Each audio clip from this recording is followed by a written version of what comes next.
Welcome back to my channel Kahanigar. आज की कहानी का नाम है पठान और बंदर। एक दफ़ा का जिक्र है, एक पठान शहर में टोपियां बेच रहा था। वो बहुत थक गया तो आराम करने के लिए वो एक दरख्त के नीचे लेट गया और सो गया। उसी दरख्त पर कुछ बंदर भी रहते थे। उन्होंने इसकी सारी टोपियां उठा लीं। जब पठान की आंख खुली तो अपनी टोपियां गायब देख के घबरा गया।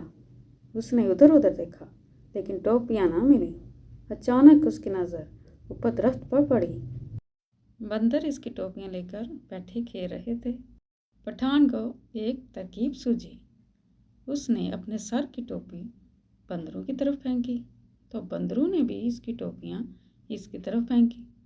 पठान टोपी फेंकता तो बंदर टोपियां फेंक देते। इसी तरह पठान को अपनी सारी टोपियां मिल गईं।